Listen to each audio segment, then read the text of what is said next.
We got 3 question notes. I have shown you guys the canvas, shown you guys the plan for the next couple days.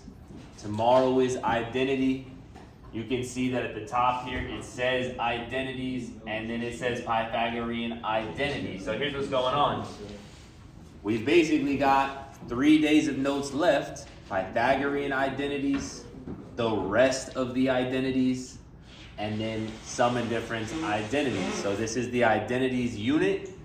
And I'll tell you right now, it's probably the trickiest unit, probably the weirdest unit, okay? We only got 3 days of notes left, but especially if you're absent, especially if you're distracted in class, headphones, it's gonna be one of those head scratcher kind of days. Today, to warm us up, I've chosen just one identity, one of the more straightforward identities, not the easiest one, but one that we can kind of work on. Tomorrow, we're gonna talk about 2 or 3 different identities. And what we have to do is we have to build up so we have all these identities, because when we get to Thursday, when we get to Friday, we're gonna see questions where we're gonna have to use 3 different identities, maybe even 4 different identities all in one. Now, what is an identity? Basically, because triangles, sines, cosines, tangents, secants, cosecants, cotangents are all made up of O's and A's and H's, opposites, adjacents, and hypotenuses. Since they're all made up of those same things, there's a lot of ways that they relate to each other because they're all built out of the same Legos. And so identities are different ways we can think about it. Okay, now Pythagorean identity, again, it's like a medium difficulty identity. So here's what the Pythagorean identity is. You see how we've got a nice little triangle in our unit circle here. Let's label that with opposite, adjacent, and hypotenuse. Again, that's old school trig from months ago. I'll zoom in a little bit. I know I'm pretty far zoomed out here.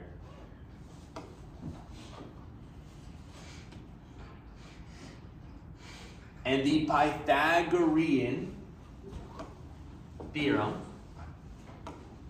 is a squared plus b squared equals c squared. I'm writing this kind of small because we have a couple things to write up in this little area.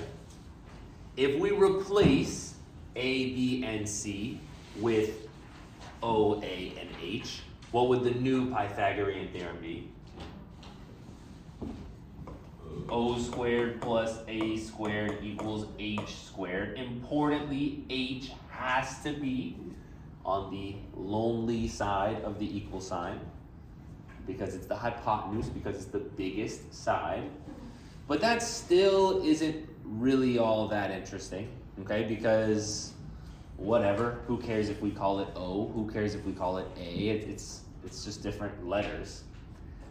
When it comes to the unit circle, because this triangle is on a unit circle, we have replaced the x values and the y values with trig values, okay? We understand that on our unit circle, if we see something that looks like this, negative square root 2 over 2, positive square root 2 over 2, this is the x value, and does that count as your cosine or your sine?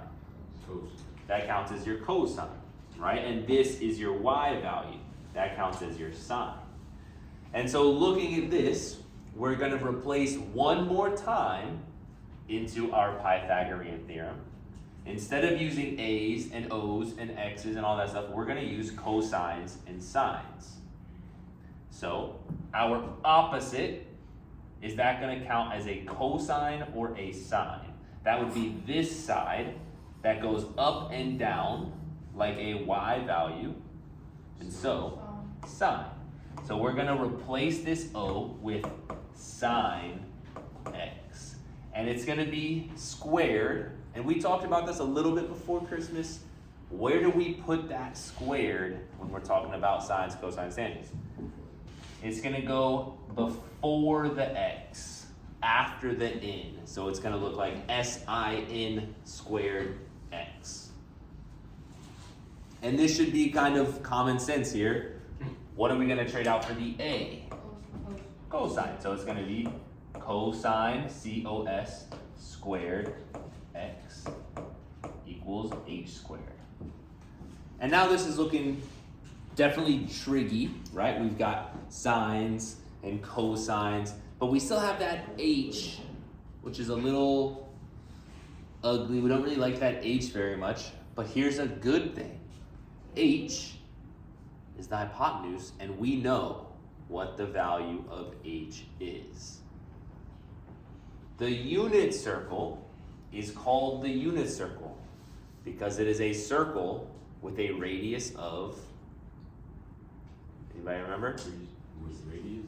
A radius. 180. The radius is this, not radians, not talking 180 degrees, not talking 360 degrees. How far is it from the center of the circle to the outside of the circle? If you forget, what is the coordinate of this value right here? 0, 1. It would be 1, 0. And so what is the radius of the circle? 1. And so what is the hypotenuse going from the center to the outside? It's 1. And so we can replace the h. Oh, I don't know why it doesn't let me erase sometimes. We can replace the h with a 1. And even better, what is 1 squared? 1. So here we go. If you've been snoozing, honestly, you're all right. Here's what we need. The Pythagorean identity is sine squared plus cosine squared equals 1.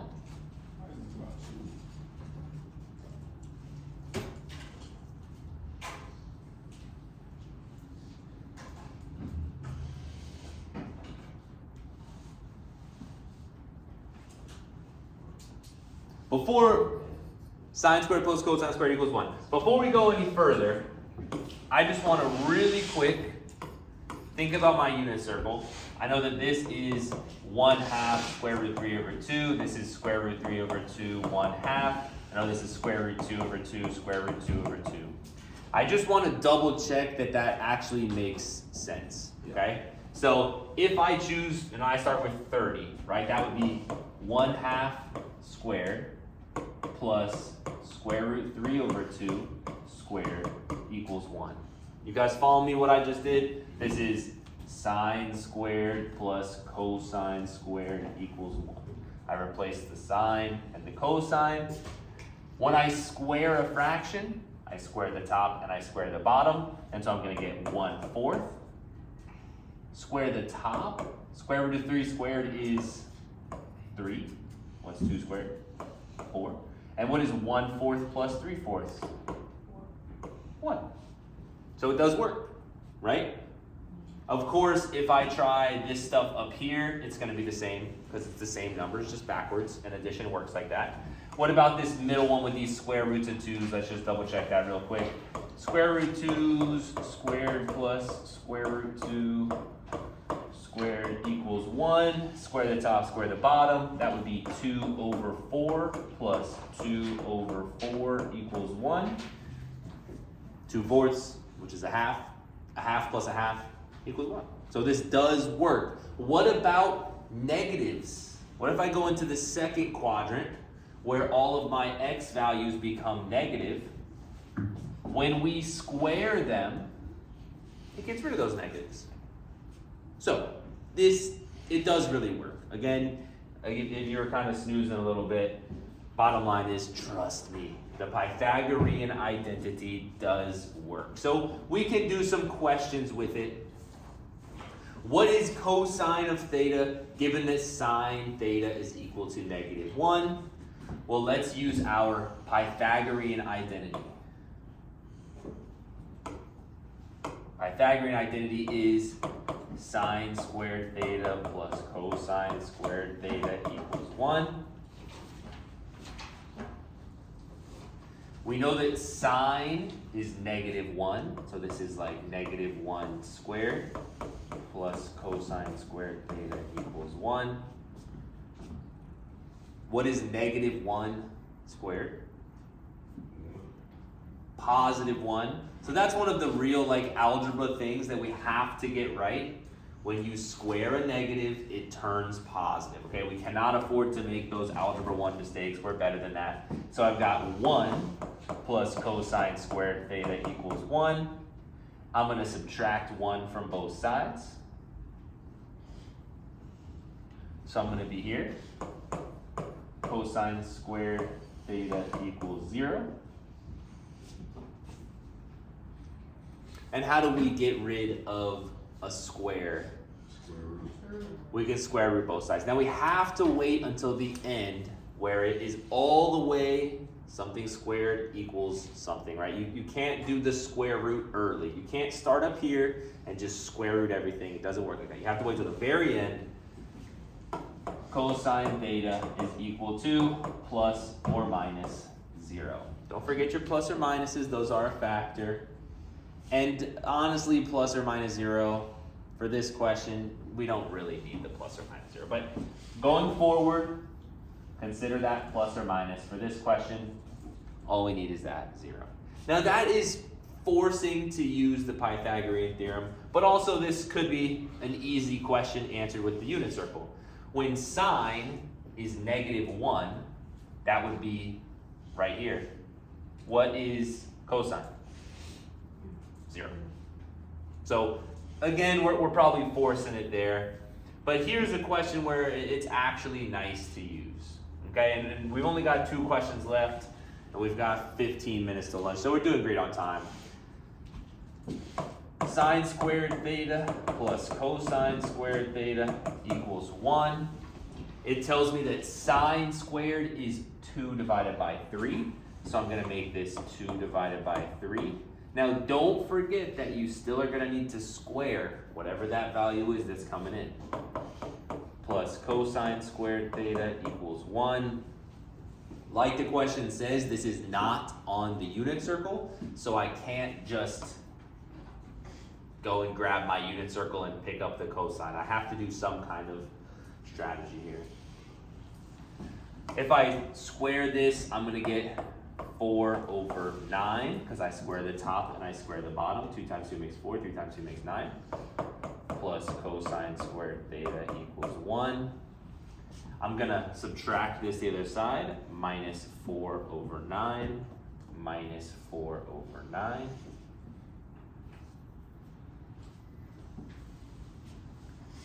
Now we have to do a little bit of fractions here, but they're normally very easy fractions because 1 is a very easy number to make into a fraction, right? 1 is like 9 over 9. So you just take the bottom number and you just make it the top number too, right? That's how you make a 1, the same numerator and denominator. And so what is 1 minus 4 over 9? 5 over 9, right? Because 9 minus 4 makes 5. So here's what we got. Cosine squared theta is equal to 5 over 9. Don't let the fractions make you think this is a hard question, right? Fractions are from 5th grade and maybe you got better at them in 9th grade, but the fraction stuff, you'll get used to that. You'll be all right. Once we get this far, square root both sides and finish the question. Cosine theta, square root both sides, plus or minus square root 5 over 3. I don't really like that 5. Let me try that again. Ooh, even worse. There we go. A little bit better.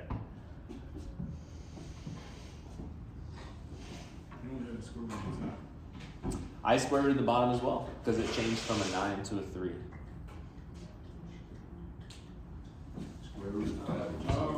Right, square root 5, square root 9, but the square root of 9 turns it into a 3. Now the square root of 3 is just a regular old 3. And because you can't do 5, you just kind of leave it out. Right, it's just kind of stuck how it is.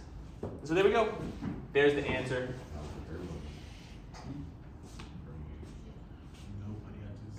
And let's do one more question, and then we'll move on.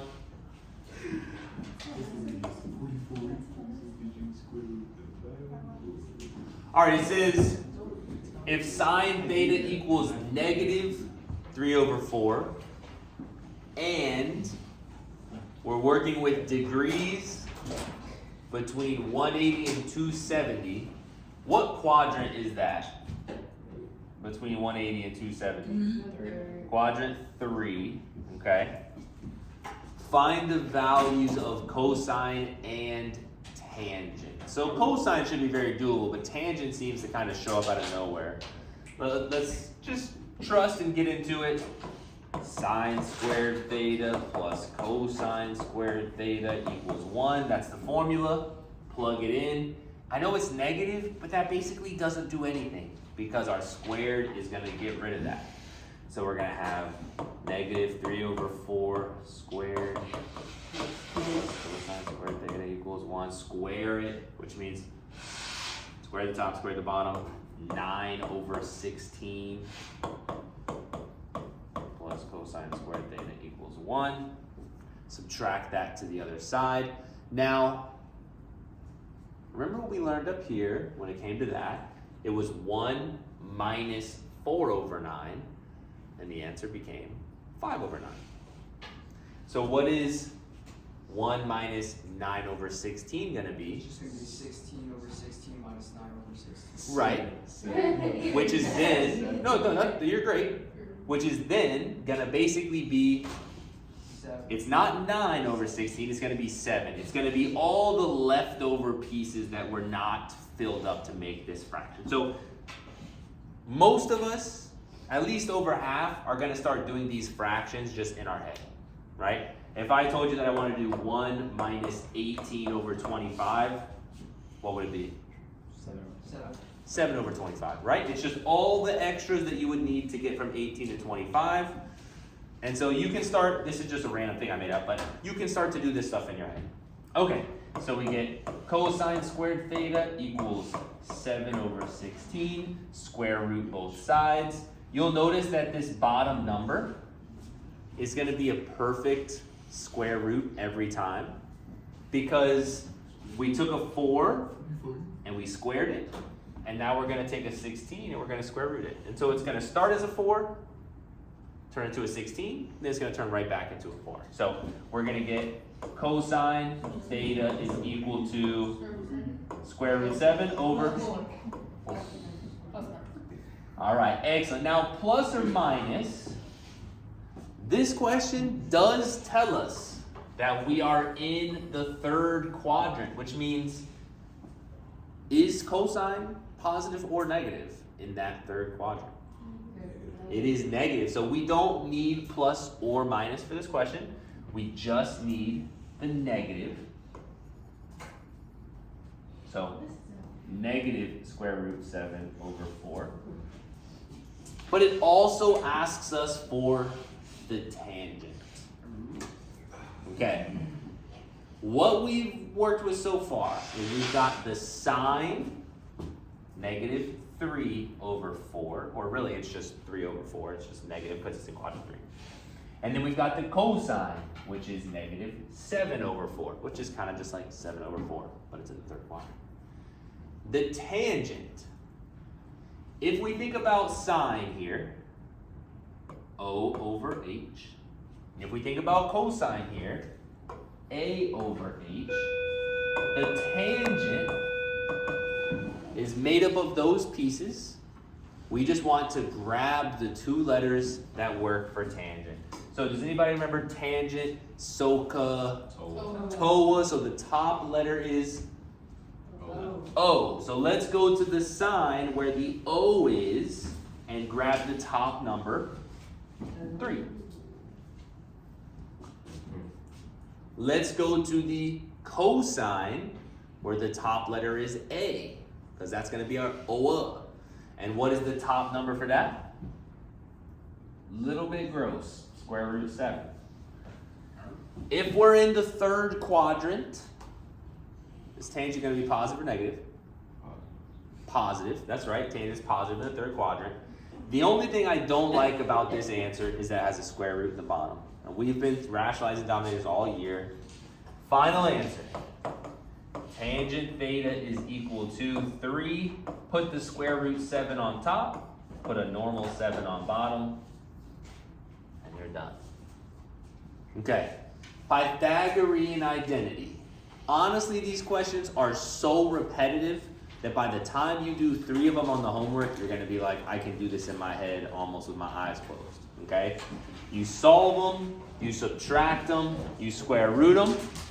If it asks you for the tangent, remember, sines and cosines are OH and AH. You can build anything out of that. You can build a tangent out of that. You can build a secant. You can build a cosecant using those letters. Sweet, we're all done. Pythagorean identity, not too bad.